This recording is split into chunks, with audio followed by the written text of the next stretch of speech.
Je vais quand même présenter très rapidement Maud. Est-ce que parmi vous, il y en a qui savent ce que c'est un jeu vidéo? Waouh, là j'ai tout le monde qui m'a fait oui. Est-ce que parmi vous, il y en a qui savent ce que c'est l'e-sport? Ah voilà, je retrouve ce nom habituel. Alors l'e-sport, en fait, on pourrait donner plein de définitions là-dessus, mais moi je vais le définir de manière assez simple. Je vais dire que c'est du sport intellectuel. Après, je pense que Maud aura sans doute sa propre définition. Et donc, Maud, ici présente, est une pratiquante de jeux vidéo et aussi d'e-sport. Elle pourra sans doute vous en parler. Elle est très investie dans une association qui s'appelle Women in Games, donc les femmes dans le jeu, dont elle pourra aussi vous parler. Et, alors je ne vais pas le spoiler, puisque justement, elle ne voulait pas le spoiler avant, mais elle a un métier. Et en fait, je sais que vous n'avez pas lu la présentation, donc en fait, je ne spoil rien du tout, mais elle va vous faire un plaisir de vous parler plus en détail de son métier qu'elle voulait faire découvrir en exclusivité ici même. Alors, est-ce que tu es prête, Maud? Je suis prête. Eh bien, je te laisse la place. Vous pouvez l'applaudir. Bonsoir à tous. Alors, c'est ma première, j'ai une petite avec quelques points importants pour la soirée. Donc ce soir, c'est une soirée sur les femmes inspirantes. C'est très bizarre de parler de soi devant des gens pendant 20 minutes, je ne vous le cache pas. Et j'ai voulu mettre en avant un point que j'estime important, et je suis persuadée que tout le monde dans la salle à un moment s'est posé la question: est-ce que je suis légitime de faire quelque chose? On fait des actions tout le temps et on se demande si est-ce que je devrais la faire? Est-ce que c'est moi qui devrais la faire? Est-ce que toutes ces questions-là sur la légitimité. J'ai sorti une petite définition de la légitimité par Wikipédia. Grosse référence. Et la définition, après ce sera plus fun. La conformité à un principe supérieur qui, dans une société et à un moment donné, est considéré comme juste. Alors, ça ne vaut pas de le rire comme ça. Moi, en fait, je me pose la question de la légitimité en tant que femme, dans mon milieu aujourd'hui, mais aussi dans mon parcours de vie. Comme Lionel l'a expliqué, je fais partie d'une association qui s'appelle Women in Games, et cette association-là, elle est faite pour promouvoir plus de femmes dans le monde du jeu vidéo. Le monde du jeu vidéo, j'ai vu qu'il y avait des gens qui savaient tous un peu ce que c'était. C'est un milieu qui est encore très masculin aujourd'hui, en 2024. Énormément. Et pourtant, il y a beaucoup de femmes qui jouent. Beaucoup. Et dans le milieu du jeu, dans les studios, où en fait c'est un milieu culturel, artistique énormément. En fait, on ne se rend pas compte, mais un jeu vidéo, ça va demander des gens qui écrivent des histoires, ça va demander des gens qui dessinent, ça va demander des gens qui écrivent de la musique. En fait, ça demande énormément de choses et on ne s'en rend pas compte quand on joue. Et du coup, nous, en tant que femmes, on est où dans ce milieu-là? Et la légitimité aussi en tant que femme et dans ce qu'on fait. Je ne vais pas rentrer dans les détails, mais la semaine dernière, j'étais en train de me faire masser au travail. Nous avons une masseuse. Et je lui dis: oh, la semaine prochaine, je vais faire Wonder Speech, c'est trop bien. Et je lui dis: mais par contre, pourquoi moi? Ça pourrait être quelqu'un d'autre, qui a plus de compétences, qui est là depuis plus longtemps, qui fait des meilleures choses, mais c'est moi qui y vais. Et ma masseuse me dit: mais Maud, tu travailles dans l'industrie depuis combien de temps? Bah, ça fait 12 ans. Bah oui, ça fait beaucoup quand même. Oui, c'est vrai. Et puis, concrètement, s'il m'appelait moi, je pourrais pas dire grand-chose. C'est vrai aussi. Et du coup, cette discussion m'a juste montré que oui, effectivement, j'avais une certaine légitimité à venir expliquer ce que je faisais. Est-ce que je l'ai encore avalé? Pas trop sûr, mais dans l'idée, c'était un peu ça. En gros, Donc là, je vous ai dit que j'avais une masseuse au boulot. Mon travail, je travaille chez un éditeur en Allemagne. Et je suis manager d'équipe au support client. Ça sonne un peu sérieux comme ça, mais en vrai, je gère des joueurs qui ne sont pas contents parce qu'ils ont perdu leurs objets. C'est incroyable. Donc, alors, je ne les gère plus maintenant, ce sont mes gens qui les gèrent, mais concrètement, je suis passée par toute la... je suis rentrée en tant que customer support, et ensuite, j'ai monté progressivement les échelons. Et du coup, je me suis dit, tiens, comment j'explique ça? Bah, je vais le faire de manière très originale, et je vais le faire chronologiquement. Donc, il y a bientôt 40 ans, une petite Maud est arrivée sur Terre. Je ne vais pas vous faire toute l'enfance, hein, parce qu'il y en a beaucoup. Et comme beaucoup, je pense du coup à ta présentation, je me suis fait bully quand j'étais petite. On se fait tous bully quand on est petit, je crois. Et de par mon niveau social, de par mes passions, de par mes hobbies, parce que quand j'étais gosse, bah, je jouais déjà aux jeux vidéo. Et que même si maintenant, concrètement, c'est plus accepté, à l'époque, c'était difficile quand on jouait aux jeux vidéo. Moi, je suis des années 80. Les petites filles, elles ne jouaient pas à la Game Boy. D'ailleurs, Game Boy, c'est pas pour plaisanter, c'est vrai. Donc, on n'était pas mélangés avec les petits garçons. Voilà, ça se passait pas super bien. J'ai eu un parcours très classique.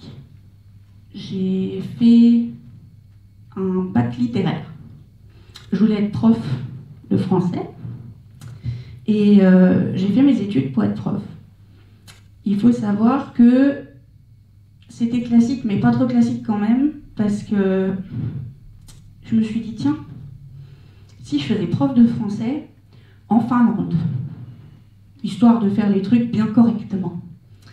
C'est le moment où vous allez me faire bouh, parce qu'en fait, moi, je suis pas alsacienne, je suis lorraine.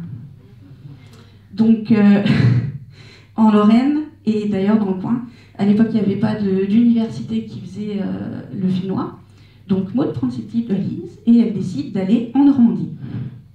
La Normandie, c'est le pays des vaches, de la crème, beaucoup, et des Parisiens en vacances. Culturellement, pardon les Normands, c'est quand même pas super ouvert. Disons que je sais pas mes meilleures années là-bas, pardon. J'ai dû trouver un travail parce que j'étais étudiante. J'ai donc fait des recherches et j'ai pris tout ce que je pouvais prendre et je me retrouve dans une grande chaîne de bricolage. Comment suis-je passée d'une chaîne de bricolage à mon truc de jeu vidéo? On peut se poser la question.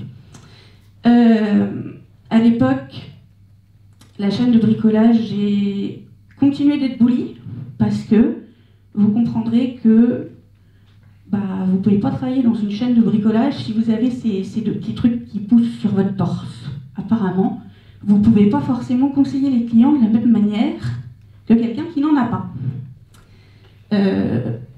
Alors, je le dis de manière un peu rigolote, mais concrètement, les actes, les propos, les attitudes des clients et de vos collègues, quand vous êtes une femme dans ces milieux-là, c'est très compliqué, vraiment très compliqué.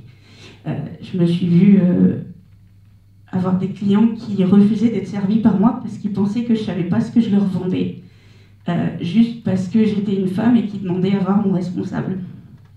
Donc ça commençait fort. Mais j'ai continué quand même. Il faut savoir que je faisais mes études donc, pour être prof de français et j'ai eu mon diplôme avec succès. Et j'ai été donc, on m'a proposé de faire un BTS de management et unité commerciale. Et je l'ai fait. J'ai dit, allez hop, pourquoi pas. Je prends tous les bagages que je peux, on ne sait jamais, ça peut toujours être pratique. L'école, principalement, dans la classe on était 3 filles, parce qu'apparemment, manager les unités commerciales, c'est aussi pas trop pour les filles, c'est plus pour les garçons. Donc là encore, il fallait vraiment y aller, il fallait vraiment se battre, il fallait se dire ok, tu peux le faire, on t'a proposé, c'est que tu pouvais le faire, vas-y, fonce. Donc j'y suis allée. Donc j'ai fait ça pendant 2 ans, et puis au bout d'un moment, alors, en parallèle je jouais beaucoup. J'étais déjà une joueuse, puisque je jouais depuis toute petite, et je jouais à des jeux qu'on appelle des MMO. C'est le moment où je demande, est-ce que vous savez ce que c'est un MMO? Ce sont des jeux en ligne, où en fait vous avez beaucoup de joueurs qui jouent en même temps, et qui créent un petit personnage, qui l'équipent, et qui le font évoluer. Et en général, vous jouez avec vos copains. C'est un peu lié. Donc je jouais à ça, et le jeu auquel je jouais cherchait des modérateurs sur un forum. Je me suis dit, parfait, je suis très bonne en français, j'aime bien taper sur les gens, quand ils sont pas sages, allez hop, c'est parti. J'étais bénévole pour ça pendant 2 mois. Et en fait, ils ont ouvert un poste pour travailler au support client de ce jeu. Et c'était un poste en Allemagne, il y a 12 ans. Et j'ai un pote à moi qui me dit, tu devrais postuler. La question de la légitimité. Mais pourquoi? Je veux dire, je bosse dans le bricolage, je joue, ok, mais à quel niveau? Est-ce que je suis vraiment légitime de faire ça? Je ne sais pas trop. Donc, je l'ai fait, j'ai postulé. J'ai eu mon entretien.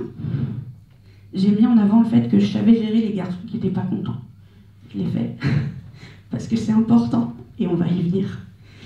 Et du coup, j'ai eu mon entretien, et à l'époque, je bossais pour une grande chaîne. J'étais partie de ma chaîne de bricolage, et je bossais pour une autre grande chaîne de grande distrib, et j'étais en CDD, et j'ai dit en fait, je savais pas si j'étais prise, mais la Normandie me plaisait pas, je voulais revenir dans le coin, et je me suis dit, en fait, il faut que je m'en aille, je pars.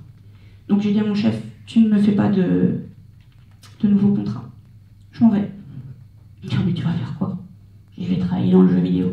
Et là, c'est un métier? Bah ouais, c'est un métier. Donc, je suis partie, j'ai eu le poste. Je suis partie, je savais pas si j'avais le poste, mais j'ai eu le poste, donc ça c'était trop cool. Et quand je suis arrivée, je me souviendrai toujours, ça devait être juste un contrat d'1 an.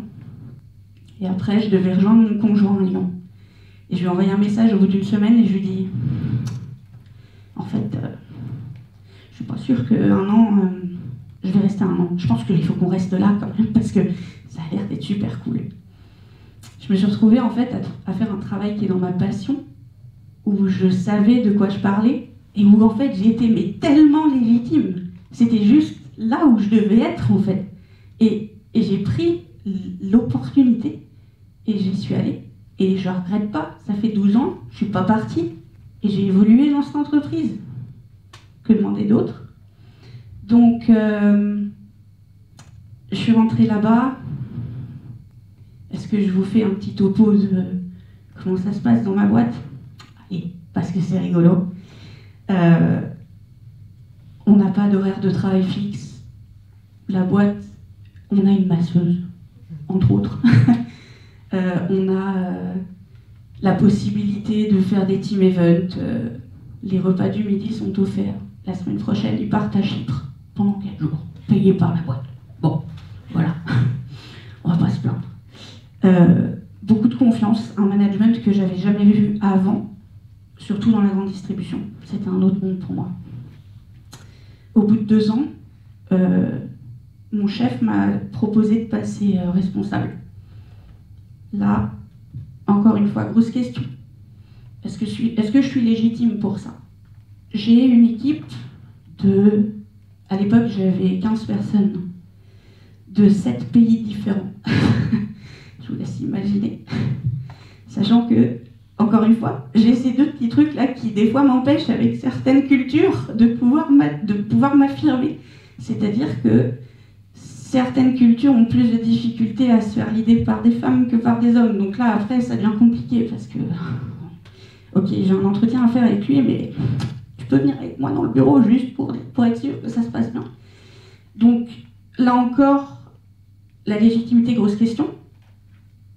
Ça fait 12 ans que je suis dans la boîte. Ça fait du coup bientôt 10 ans que je suis responsable dans la boîte. Et en fait, bah, encore une fois, je suis super légitime. Et ça se passe super bien. Et je ne regrette pas du tout. Et en gros, ça c'est mon parcours professionnel. Et dans ma présentation, il y avait la présentation de Women in Games. Et dans le jeu vidéo, de manière générale. Women in Games a été créée en 2017. C'est une association qui essaye d'avoir plus de femmes dans l'industrie. Et pas des joueuses, on entend bien des femmes dans l'industrie en tant qu'employées dans les studios. On est peu nombreuses. En 2017, on était... non, je vais donner les chiffres d'il y a quelques années. On était 22%, maintenant on est 24%. Ouh, c'est beaucoup. Et en fait, il faut vraiment se rendre compte qu'en plus, les postes qui sont occupés par les femmes sont des postes où vous allez avoir les postes d'artistes, vous allez avoir les postes de community manager, vous allez avoir les postes de tout ce qui est relations clients, très peu de femmes développeurs, très peu de femmes dans les métiers plus techniques, pardon. Donc c'est pas facile, et le but de l'asso, c'est justement de faire ouvrir le milieu à tout le monde, etc. Le monde de l'e-sport, pire. 7% des joueuses sont des femmes. C'est incroyable. Et puis les métiers de l'e-sport, n'en parlons pas, c'est la même chose. Quand vous voyez des compétitions d'e-sport, d'ailleurs, qu'est-ce que l'e-sport? C'est vrai. Là, il y a les Jeux Olympiques. Merveilleux. Ça tombe bien. On est contacté par toutes les institutions parce qu'on aimerait bien avoir des trucs sur l'e-sport. L'e-sport, ça fait partie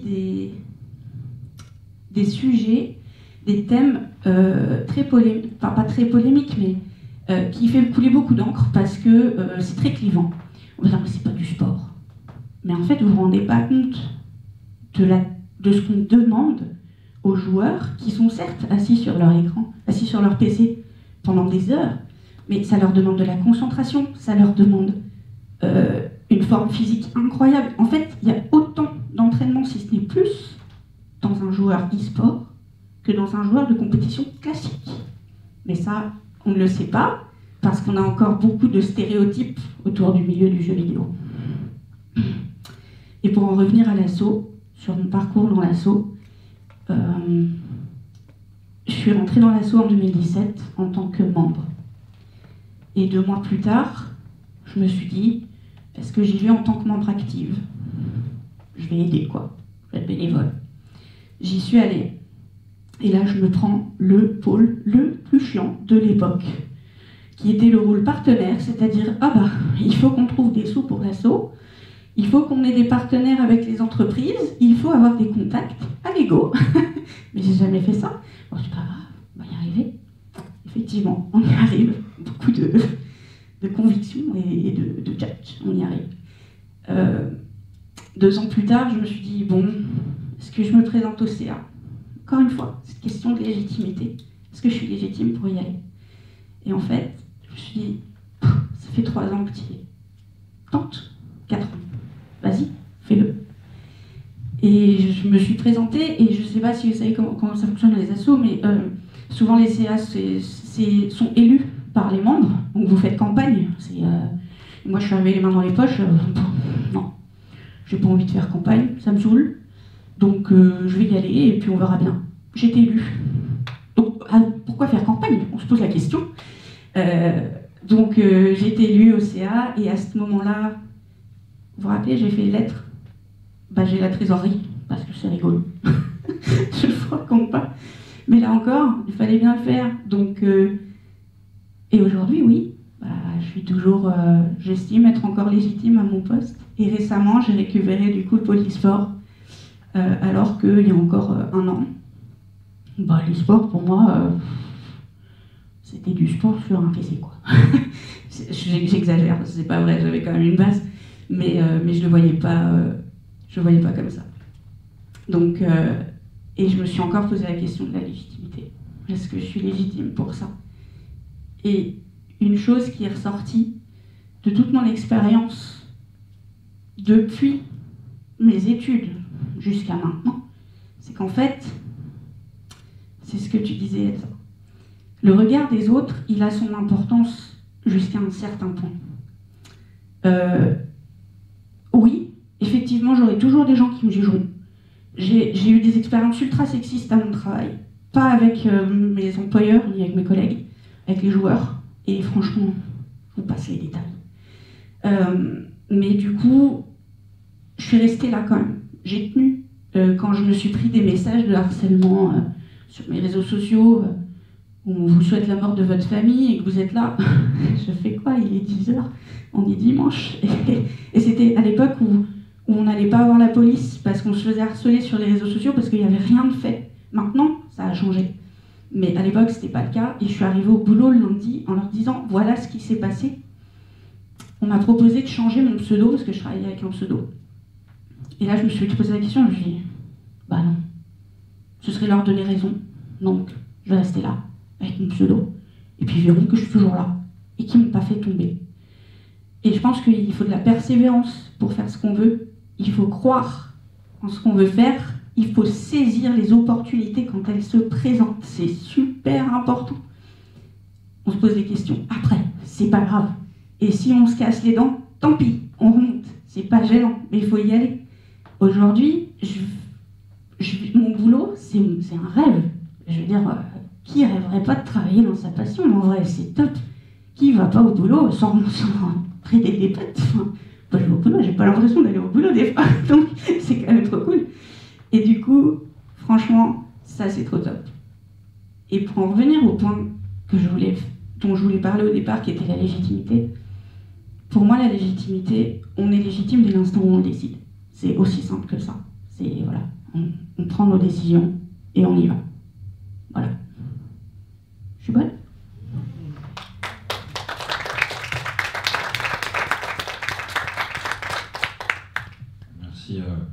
Merci à toi, Maud. Alors, est-ce qu'il y a